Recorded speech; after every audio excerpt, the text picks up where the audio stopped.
Dear students, pharma study channel लाया है आपके लिए 100 एमसीक्यूज़ की नई सीरीज़ पार्ट 3, जिसमें आप फार्मास्यूटिकल ज्यूरिस्प्रूडेंस के डिफरेंट टॉपिक्स का विद एक्सप्लेनेशन एमसीक्यू सॉल्व करेंगे। फार्मास्यूटिकल ज्यूरिस्प्रूडेंस के questions GPAT, NIPER, DI, government pharmacist के एग्जाम्स और डिप्लोमा एग्जिट एग्जाम्स में पूछे जाते हैं। डिप्लोमा एग्जिट एग्जाम्स की तैयारी जो बच्चे कर रहे हों, चूँकि इस एग्ज़ाम का question paper national testing agency बनाएगी, इसलिए ये भी क्वेश्चंस इसके अप टू लेवल होंगे, इसलिए आप इसकी तैयारी में लग जाइए अभी से। जीपैट, डीआई और गवर्नमेंट फार्मासिस्ट जॉब की तैयारी कर रहे स्टूडेंट्स को बताना चाहता हूं कि 3 से 5 क्वेश्चन फार्मास्यूटिकल ज्यूरिस्प्रूडेंस के आते हैं। चलिए शुरू करते हैं पहले क्वेश्चन के साथ। The first edition of Indian pharmacopoeia was published in the year.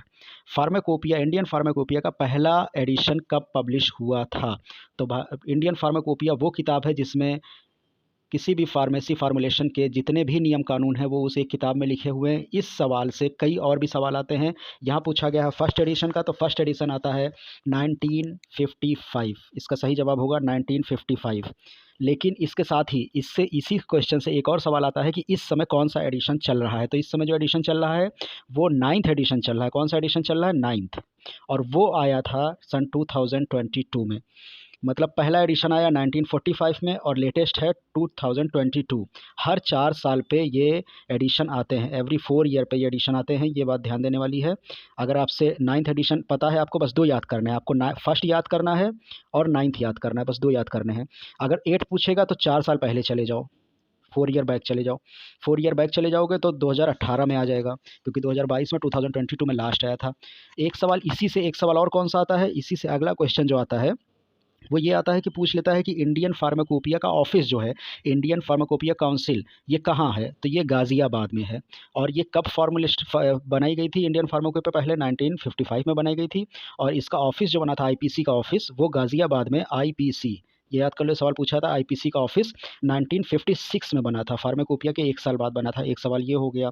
इसी तरीके से इससे एक सवाल और आता है इस टॉपिक से। वो क्या आता है कि इंडियन फार्माकोपिया किस फार्माकोपिया को फॉलो करते बनाई गई है? किस फार्माकोपिया को फॉलो करते बनाई गई है?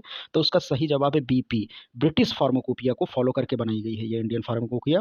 तो इस फार्माकोपिया के कुछ पार्ट से जो सवाल आते हैं वो मैंने आपको बता दिए। तो यहाँ आपके टोटल 5 सवाल कवर हो जाते हैं। Next question, skin powder belong to schedule. Skin powders किस शेड्यूल को बिलोंग करते हैं? इस पे जाने से पहले सबसे पहले तो हम ये देख लेते हैं कि बाकी शेड्यूल किससे बिलोंग करते हैं। देखिए, शेड्यूल क्यू हो सकता है, कभी पूछ लिया जाए, तो ये हमने बताया था क्यू को कोल तार, कलर, ये जितना कि प्रोनाउंसिएशन के से आ रहा है, कोल तार, कलर, ये सब क्यू में आता है। शेड्यूल जी में ऐसी मेडिसिन आती हैं जो ओनली प्रिस्क्रिप्शन पे दी जाएंगी और जो फिजिशियन है उसके सुपरविजन में दी जाएंगी। डिफरेंस जानिए एच और जी में। एच में क्या है? ये भी प्रिस्क्रिप्शन वाली मेडिसिन है, ये भी प्रिस्क्रिप्शन वाली मेडिसिन है, only dispense on prescription. But schedule D cover medicine which have to dispense on the prescription in the presence and have to give to patient in the presence of physician. जबकि H में ऐसा नहीं है। मतलब H की दवा कोई लेगा, प्रिस्क्रिप्शन में मिल जाएगी, अपना घर ले जाके खा सकता है। लेकिन जी की दवा ऐसी होगी जो फिजिशियन या जो भी रजिस्टर्ड मेडिकल प्रैक्टिशनर है उसकी देख रेख में ही उसको लेनी है। अब शेड्यूल एस, यहाँ पूछा है स्किन पाउडर, इसको याद करने का सोप। देखिए, सोप में एस से शुरू है, सोप, स्किन पाउडर्स, ये कोड में बता रहा हूँ याद करने का तरीका। जितने भी ब्यूटी प्रोडक्ट हैं, ब्यूटी प्रोडक्ट जैसे साबुन है, शैम्पू है, या आफ्टर शेव लोशन है, या शेविंग क्रीम है, या डिटेन करने की जितने भी चीज़ें हैं, या स्किन पे जो जो हम अप्लाई करते हैं अपनी बॉडी की सुंदरता बढ़ाने में जो जो चीज़ें अप्लाई करते हैं, वो सारी टॉयलेट प्रिपरेशन, इनको ग्रुप में, इनका ग्रुप जो बोला जाता है टॉयलेट प्रिपरेशन। हो सकता है कभी सवाल ये पूछ ले कि टॉयलेट प्रिपरेशन किस शेड्यूल में आती हैं, तो आंसर क्या होगा? एस। तो आप याद कर लीजिए, जितनी भी ब्यूटी प्रोडक्ट्स हैं they all come under schedule H, S.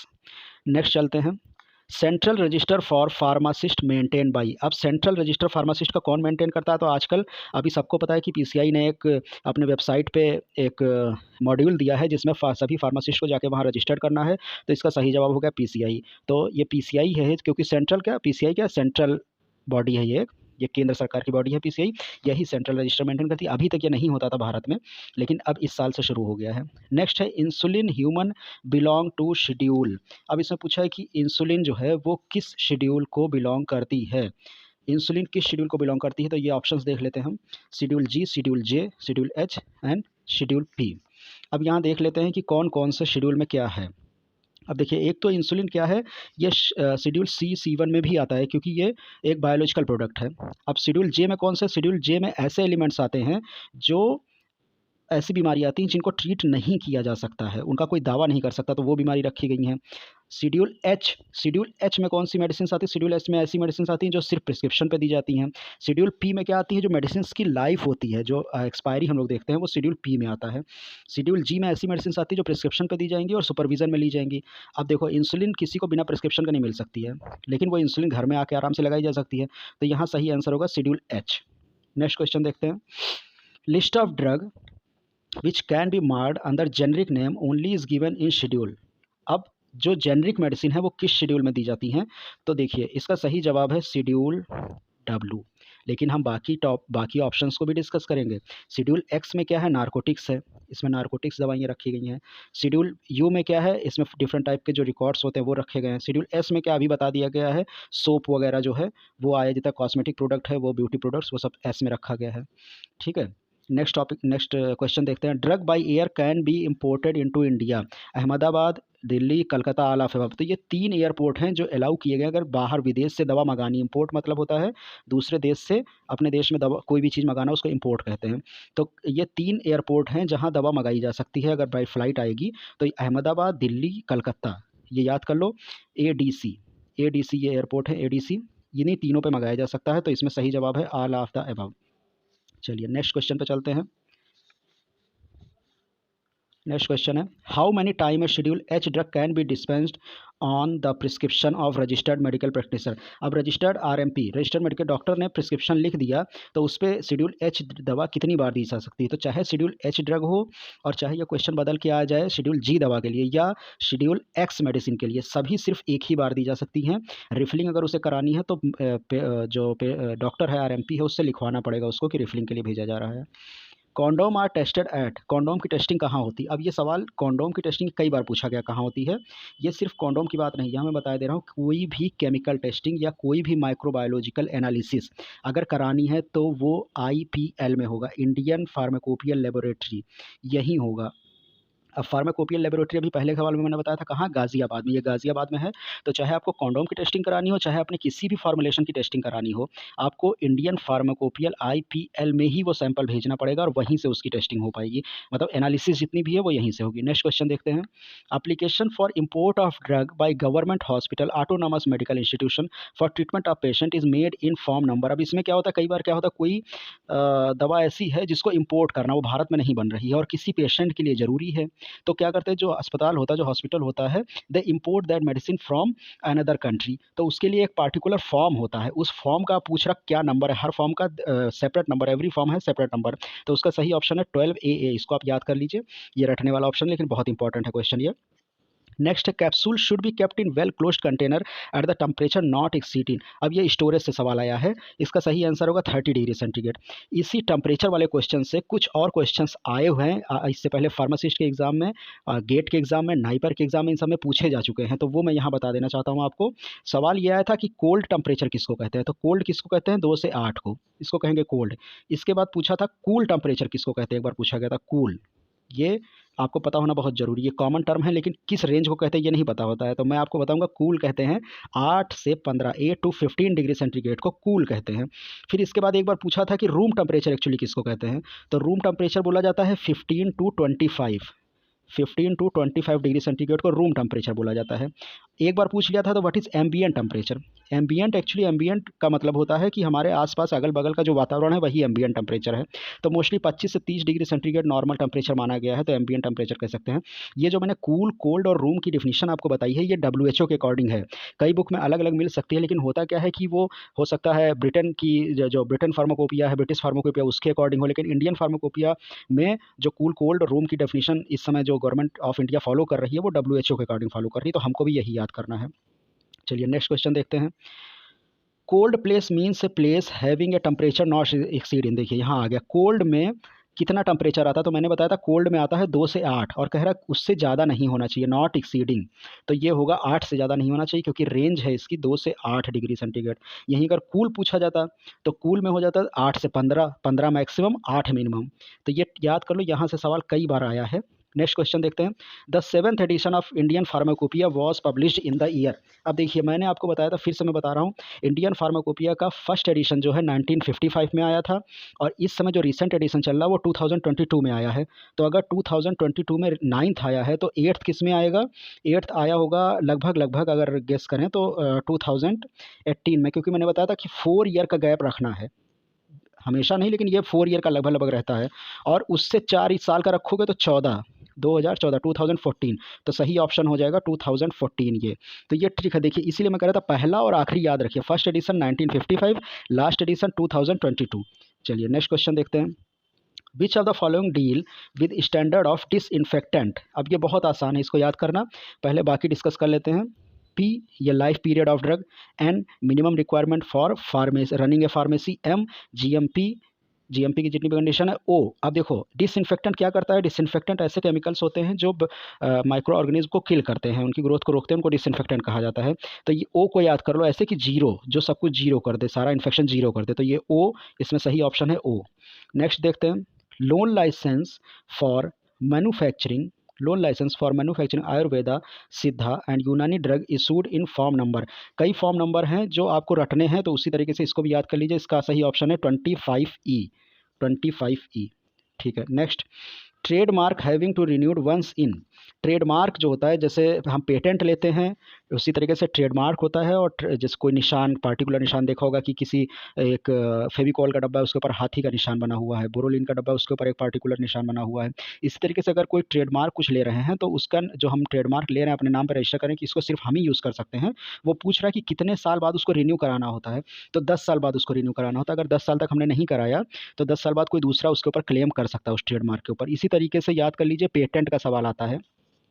Patent अगर किसी भी चीज़ का हमने करा लिया, किसी भी मेथड का, किसी भी पार्टिकुलर डिस्कवरी का, किसी भी प्रोडक्ट का पेटेंट अगर हमने करा लिया तो वो सिर्फ 20 ईयर तक रहता है पेटेंट। तो पेटेंट 20 ईयर का तक, और ट्रेडमार्क जो है वो 10 ईयर तक रहता है। इसी तरीके से ईयर वाले क्वेश्चंस में एक पूछा जाता है कि जो सेल के लाइसेंस है, जितने भी सेल के लाइसेंस है वो 5 ईयर के लिए, कभी भी कोई सेल का लाइसेंस है तो 5 ईयर बताना है। नेक्स्ट क्वेश्चन देखते हैं। Registered of trademark head office is located in. Trademark का ऑफिस कहाँ है? तो ट्रेडमार्क का ऑफिस और पेटेंट का ऑफिस, दोनों का ऑफिस मुंबई में ही लोकेटेड है, तो इसका सही जवाब है मुंबई। नेक्स्ट ऑप्शन देखते हैं। Patent office headquarter is situated in. ये देखिए मैंने बता दिया, पेटेंट और हेडक्वार्टर दोनों का ऑफिस मुंबई में है। नेक्स्ट देखते हैं।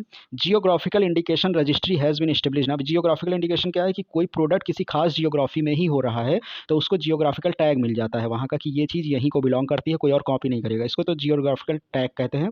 जियोग्राफिकल इंडिकेशन, इसका ऑफिस जो है वो पूछा है कि कहाँ पर अवेलेबल है। अब यहाँ मुंबई नहीं लगाना, यहाँ सही ऑप्शन है चेन्नई। देखिए सारे क्वेश्चंस को मैं डिटेल में इस तरीके से डिस्कस कर रहा हूँ कि एक क्वेश्चन से जितने भी पॉसिबल 2-4 क्वेश्चंस बन रहे हैं, they all are covered in this lecture. तो आप ध्यान से सुनिए और बार बार इसको रिवाइज करिए, आपको कुछ नहीं करना है, मैं गारंटी दे रहा हूँ। अगर आपने ये वीडियोज़ 2 से 3 बार देख लिए तो 100% गारंटी है कि आपका सिलेक्शन गवर्नमेंट जॉब, DI या फार्मा एग्जिट एग्जाम, GPAT जिसकी आप तैयारी करें, 101% आपका सिलेक्शन इसमें होगा। नेक्स्ट क्वेश्चन है। Certificate of CDL for test analysis given in form number. अब जब CDL में टेस्टिंग करा ली जाती है तो उसका जो सर्टिफिकेट इशू होता है वो फॉर्म नंबर पूछा है कि कौन सा फॉर्म नंबर होता है, तो वो नंबर 2 है। ठीक है, नेक्स्ट क्वेश्चन देखते हैं। Expired drug are to be destroyed at the premises of the licence from the expiry date within. Expiry अगर कोई दवा हो जाती है तो उसको कितने दिन के अंदर डिस्ट्रॉय करना है, नियम क्या है उसका? तो उसका सही ऑप्शन है 3 महीने के अंदर उसको डिस्ट्रॉय कर लेना है। इसका एक प्रोसीजर होता है, ये बहुत ही एक क्रिटिकल केस कंडीशन होती है, इसके नियम बहुत ही सख्त हैं। इसका एक प्रोसीजर होता है डिस्ट्रॉय करने का, तो 3 महीने के अंदर उस प्रोसीजर को फॉलो करते हुए हमको उसको डिस्ट्रॉय करना है। नेक्स्ट क्वेश्चन देखते हैं। The drug and cosmetic rule have been divided into how many parts. Drug and cosmetic act को कितने पार्ट में डिवाइड किया गया? तो पहले तो ये देख लेते हैं, एक सवाल सिंपल सा आता है, ड्रग एंड कॉस्मेटिक एक्ट कब आया? तो ड्रग एंड कॉस्मेटिक एक्ट 1940 में आया, 1940 में आया ड्रग एंड कॉस्मेटिक एक्ट। इसी का सवाल पूछा जाता है, ड्रग एंड कॉस्मेटिक रूल कब आया? रूल, अगर रूल पूछा जाएगा तो 1945 में आया ये। तो रूल पूछा गया तो 1945 में, एक्ट पूछा जाएगा तो 1940 में। एक्ट आया 40 में, रूल आया 45 में। अब यहाँ पूछा है कि इसको कितने पार्ट में डिवाइड किया गया है? तो ड्रग एंड कॉस्मेटिक एक्ट में टोटल डिवाइड जो किया गया वो 18 पार्ट में डिवाइड किया गया, तो यही सही आंसर यहाँ है 18 पार्ट। तो इस सवाल से 3 क्वेश्चन कवर हो रहे हैं। 2 सवाल और यहाँ से आते हैं कि ड्रग एंड कॉस्मेटिक एक्ट में टोटल कितने शेड्यूल हैं? तो शुरुआत में 2 शेड्यूल थे, लेकिन अभी ये बढ़ता हुआ 5 शेड्यूल हो गए हैं, टोटल शेड्यूल 5 है। और एक सवाल और यहाँ से आता है, ड्रग एंड कॉस्मेटिक रूल में, एक्ट नहीं, पहले था एक्ट में कितने शेड्यूल है? 5, रूल में कितने शेड्यूल है? ये बढ़ के अभी 26 हो गए हैं। नेक्स्ट क्वेश्चन चलते हैं। Drug and cosmetic rule have been divided into how many parts. Drug and cosmetic act को कितने पार्ट में डिवाइड किया गया है, तो ये अभी डिस्कस कर लिया 18 पार्ट्स में। Next question, standard for mechanical contraceptive are given in schedule. Mechanical contraceptive का स्टैंडर्ड जो है वो किस शेड्यूल में रखे गए हैं, तो यहाँ सही ऑप्शन है शेड्यूल आर। जहाँ भी कॉन्ट्रासेप्टिव्स आएंगे वहाँ शेड्यूल आर ही सही होगा। एस में क्या रखा गया है, हमने बता दिया सोप रखे गए हैं, यहाँ क्या रखा गया है सोप या कॉस्मेटिक्स जो हैं। जी में ऐसी मेडिसिन रखी गई जो प्रिस्क्रिप्शन पे देनी है प्लस किसी के सुपरविजन में, कौन, जैसे रजिस्टर्ड मेडिकल प्रैक्टिशनर डॉक्टर के सुपरविजन में, या जो भी स्किल्ड पर्सन है उसके लिए वहाँ रिस्पॉन्सिबल है उसकी सुपरविजन में। अब टी में क्या रखा गया, टी में actually GMP for ASU. ASU medicine आप अगर मेरा पहला लेक्चर देखेंगे फार्मास्यूटिकल ज्यूरिस्प्रूडेंस का पार्ट 1 अगर देखें तो वहाँ मैंने बताया एएसयू क्या होते हैं। एएसयू होते हैं आयुर्वेदा, सिद्धा एंड यूनानी मेडिसिन जो हैं, इनका जीएमपी शेड्यूल टी में रखा गया, बहुत इंपॉर्टेंट है schedule T. Next, drug may be imported into India by which of the sea route. अभी इससे पहले क्वेश्चन आया था कि एयर रूट पूछा था, अब यहाँ सी रूट पूछा है। तो चेन्नई, मुंबई, विशाखापत्तनम, ये तीनों, ऑल ऑफ द अबव, सही ऑप्शन इसका होगा ऑल ऑफ द अबव। ये तीनों जगह सी पोर्ट है और from there we can import medicine by sea route. Next question, how much percentage of margin is allowed while fixing a ceiling price of schedule formulation and retail price of new drug. नई दवा का जब price decide होता है तो ceiling price और जो उसका रिटेल प्राइस है इसके बीच का डिफरेंस जो है वो कितना डिसाइड किया, कितना रखा जाता है, तो ये 16% रखा जाता है। नेक्स्ट क्वेश्चन देखते हैं, prevention of cruelty of animal act was paused in the year. जानवरों के खिलाफ जो मेडिसिन है, अब यहाँ ये सवाल आया क्यों, ये सवाल इसलिए है कि मेडिसिन की डिस्कवरी में एनिमल्स का यूज़ होता है। During the use of animal cruelty नहीं करनी है, तो ये एक्ट कब आया, तो ये 1960 में आया था, 1960 में ये एक्ट आया था। इसका सही जवाब है 1960। Next question, oh opinion of how many RMP is required for termination of pregnancy between 12 to 20 week. अब इस सवाल में टोटल 3 क्वेश्चंस एराइज हो रहे हैं। I will discuss all these questions. तो इसमें है 1, 2, 3 एंड नॉट नेसेसरी, तो इसका सही ऑप्शन है 2 डॉक्टर की ज़रूरत होती है इसमें, 2 डॉक्टर्स की। एक सवाल ये आता है कि टर्मिनेशन ऑफ प्रेगनेंसी कितने दिन में किया, कितने मैक्सिमम कितने वीक तक किया जा सकता है, तो ये 12 to 20 वीक्स मतलब 20 वीक्स तक किया जा सकता है। एक क्वेश्चन यहाँ से ये आता है कि टर्मिनेशन ऑफ प्रेगनेंसी, इसको ये एक्ट कब आया था, तो ये एक्ट आया था 1971। टर्मिनेशन ऑफ प्रेगनेंसी एक्ट कब आया था, 1971। MTP इसको और क्या कहते हैं, सवाल इस तरीके से आएगा, MTP act was passed in, answer होगा 1971। तो एक क्वेश्चन ये आ गया, कौन कर सकता है, रजिस्टर्ड मेडिकल प्रैक्टिशनर कर सकता है, किसके प्रेजेंस में होगा, 2 मेडिकल रजिस्टर्ड प्रैक्टिशनर के प्रेजेंस में होगा, अगर 12 से 20 साल की प्रेगनेंसी है, 20 वीक की प्रेगनेंसी है सॉरी, और 12 वीक से कम की है अगर, तो मेडिसिन के द्वारा होता है। उसका डिस्कशन अभी मैं आगे आए हुए एक सवाल में करूँगा जो कि फार्माकोलॉजी में भी पूछा जाता है, तो बहुत इंपॉर्टेंट है, केयरफुली इसको देखें और ये सारे क्वेश्चन को 2 से 3 बार अगर आप रिवाइज कर लेते हैं तो गारंटी है मेरी आप कोई भी फार्मेसी एग्जाम को क्वालिफाई कर पाएंगे।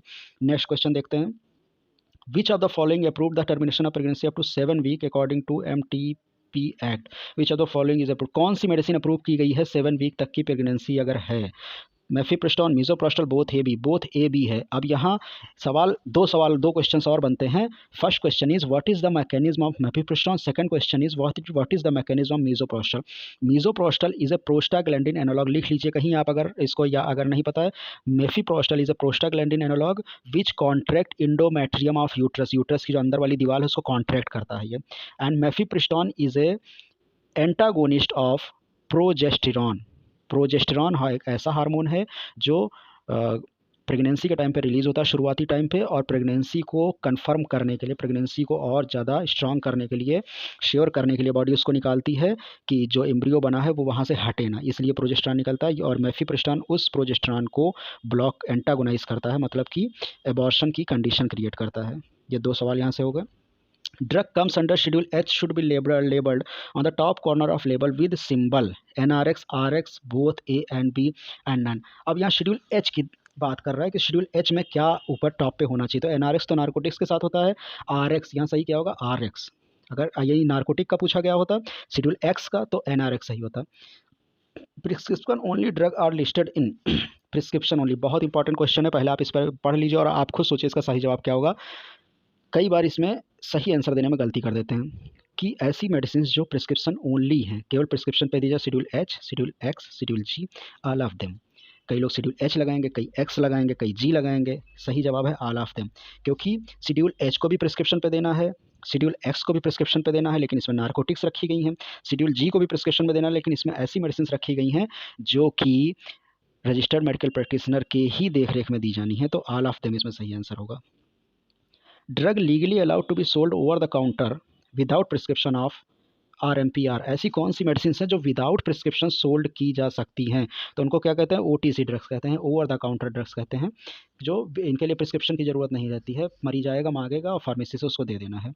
Next question, record of purchase and sale of schedule G medicine must be maintained for a period of, कितने साल के लिए रखना है, तो इसका सही जवाब है 2 साल के लिए रखना है। Next question, how many sections are present in pharmacy act 1948, एक सवाल तो कभी कभी सिंपल यही पूछ लिया था कि फार्मेसी एक्ट कब आया था, 1948 में आया था। इसमें टोटल सेक्शन कितने हैं, 46 सेक्शन है, ये याद करने वाली चीज़ें याद कर लीजिए। Penalty for falsely claiming to be a registered pharmacist, अब इसमें क्या कह रहा है कि कोई ऐसा क्लेम कर रहा है that he is registered pharmacist और वो है नहीं, तो उसके ऊपर पेनाल्टी कितना लगेगी, तो इसकी पेनाल्टी फार्मेसी एक्ट 1948 के अंतर्गत डिसाइड की गई है 500 रुपये पहली बार में, और अगर वही आदमी दोबारा गलती करेगा तो उसको 1000 का फाइन होगा प्लस 6 मंथ की कैद भी दी जा सकती है, या दोनों दिए जा सकते हैं, दोनों में से एक भी और दोनों भी दिए जा सकते हैं। सज़ा बहुत कम है, गवर्नमेंट को बढ़ाना चाहिए। Next, import of drug for the personal use must not exceed according to drug and cosmetic act, drug and cosmetic act के अकॉर्डिंग कितनी दवा हम अपने पर्सनल यूज़ के लिए विदेश से ला सकते हैं, इसका कहने का मतलब ये है, तो इसका सही आंसर होगा 100 डोज तक हम ला सकते हैं, मतलब लगभग 3 महीने की दवा लाई जा सकती है। License is issued for the manufacturing of schedule X drug in the form number, अब शुरू में 2 सवाल आ चुके हैं लाइसेंस के सवाल बार बार पूछे जाते हैं, तो यहाँ सही जवाब है 25F, ये याद कर लीजिए। कुछ लाइसेंस जैसे ब्लड बैंक का लाइसेंस क्या है, 28C है, इसी तरीके से यहाँ पूछा गया कि शेड्यूल एक्स की मैन्युफैक्चरिंग के लिए कौन सा है, तो ये 20F है, 25F है, इस तरीके से कुछ लाइसेंस हैं, वो उनके फॉर्म नंबर जरूर याद कर लीजिए। License is issued for the manufacturing of schedule C1X drug in the form, तो यहाँ 28B है, 28B ये याद कर लीजिए। 28C मैंने बताया ब्लड बैंक के लिए, 28B किसके लिए, C7 एंड X के लिए।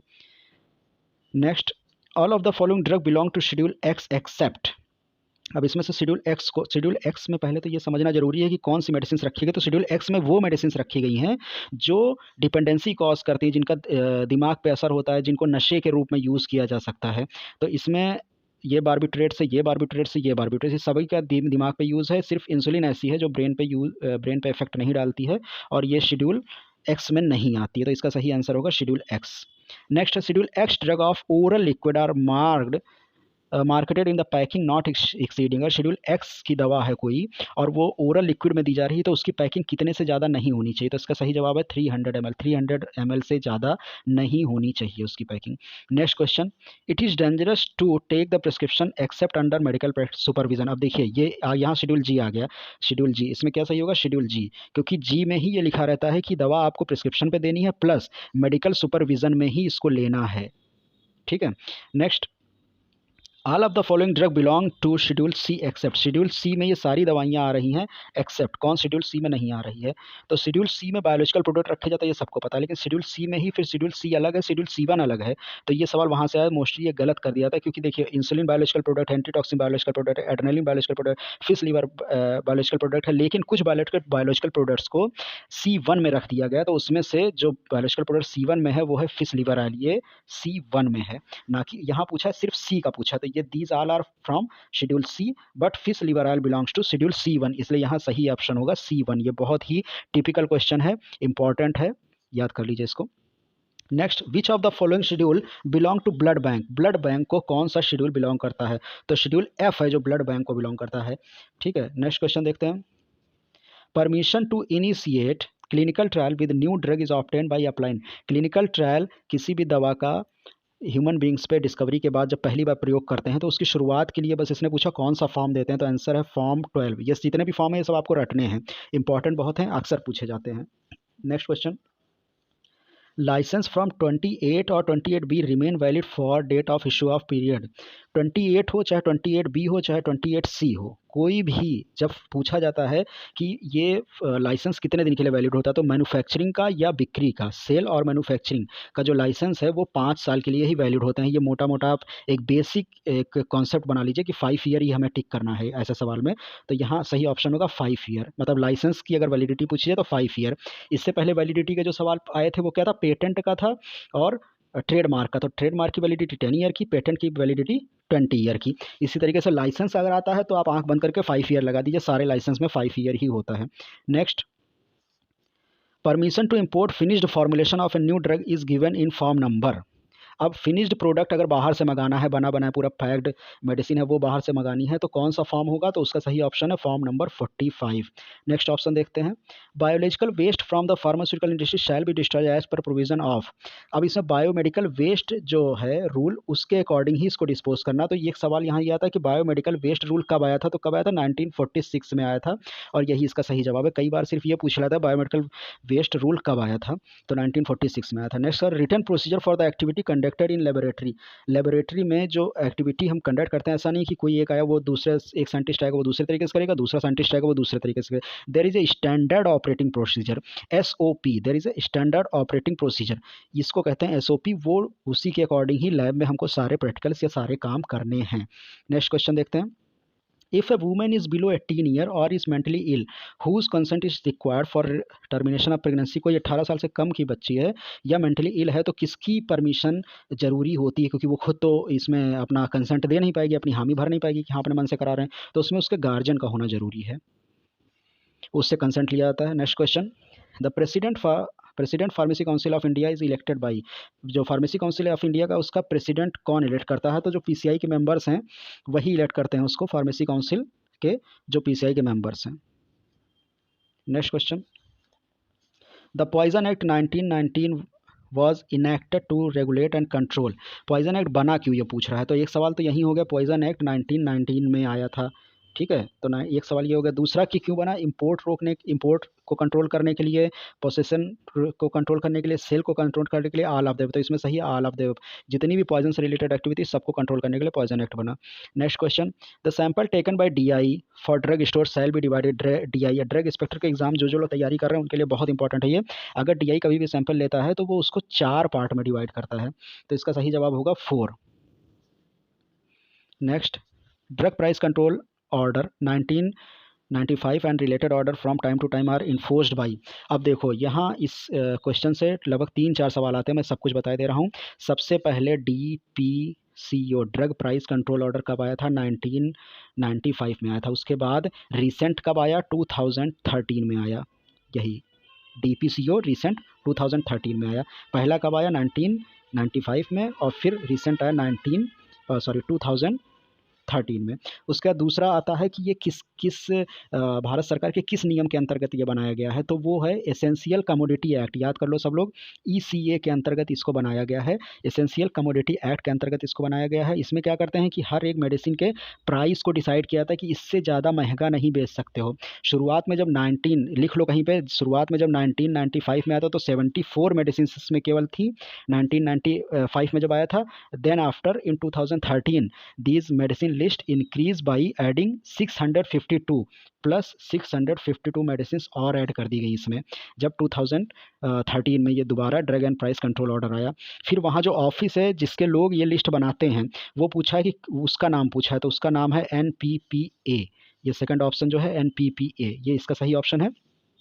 नेशनल फार्मास्यूटिकल प्राइसिंग अथॉरिटीज़ होती हैं, ये कुछ ऑफिसर्स होते हैं, ये इसकी लिस्ट बनाते हैं और कितना रेट रखना ये डिसाइड करते हैं। तो ये यहाँ से 4 सवाल यहाँ से आते हैं। Next question, investigational new drug application is.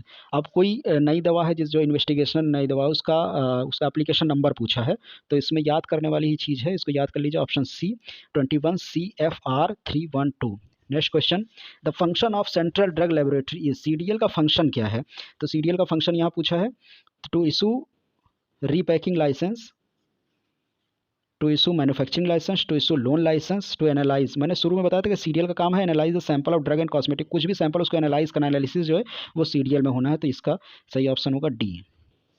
Next, the x officio member of pharmacy council, कौन होता है एक्स ऑफिसो मेंबर, तो जो डायरेक्टर होता है CDL का वो होता है, तो सही ऑप्शन है D।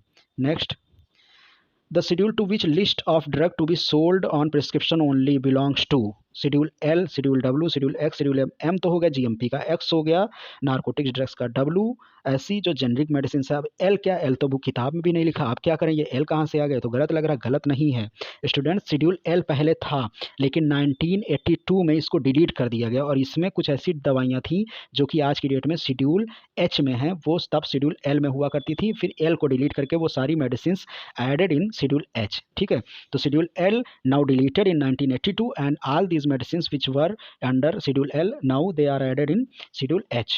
नेक्स्ट क्वेश्चन, ये नाइपर के लिए बहुत इंपॉर्टेंट है। Next question, the act of narcotic drug psychotropic substance include the study of. जो narcotic drug and psychotropic substance का एक्ट है वो किसको इंक्लूड करता है, क्या होता है उसमें, manufacturing of opium and narcotic drugs, sale of opium, import and export of narcotic, all of the above. तो इसमें है ऑल ऑफ द अबव सही होगा, एकदम सिंपल सा सवाल है। Next question, which is the oldest act about the drug. Drug का सबसे ओल्डेस्ट एक्ट कौन सा है, तो इसमें देखो जो डेंजरस ड्रग एक्ट है ये आया था 1930 में। ये कब आया था, 1930 में। ओपीएम एक्ट, ओपीएम एक्ट कब आया था भाई, जब स्वतंत्रता संग्राम हुआ था, हमारे स्वतंत्रता सेनानी हमारी स्वाधीनता के लिए लड़े थे सबसे पहली बार, तब आया था 1857 में, 1857 में। पॉइजन एक्ट सबको पता है 1919 में आया था, और ड्रग एक्ट मतलब ड्रग एंड कॉस्मेटिक एक्ट की बात कर रहा है, 1940 में आया था। तो सही ऑप्शन सबको पता चल गया, ओपीएम एक्ट 1857 में। चलो next question, medical and toilet preparation act was passed in. अब medical and toilet preparation act ये किस शेड्यूल क्या है, ये शेड्यूल एस का है, ब्यूटी वाले प्रोडक्ट्स जिसमें है उसका है। तो ये कब आया था ये इन्होंने पूछा है, तो medical and toilet preparation act आया था 1955 में, इसका सही जवाब है। एक एक्ट जरूर पूछा जाता है कि वो किस सन में आया था, तो ये 10-12 एक्ट हैं, ज़्यादा नहीं है, ये सब आप लोग याद कर लीजिए, एक एक्ट जरूर आएगा, चाहे जो भी एग्जाम हो, जी पैट का एग्जाम हो या एग्जिट एग्जाम हो, DI का एग्जाम हो, नाइपर का एग्जाम हो, एक्ट जरूर पूछा जाता है, एक्ट जरूर याद कर लीजिए, ये फ्री के क्वेश्चन होते हैं। नेक्स्ट क्वेश्चन है, the DPO drug price control order was exercised by central government in.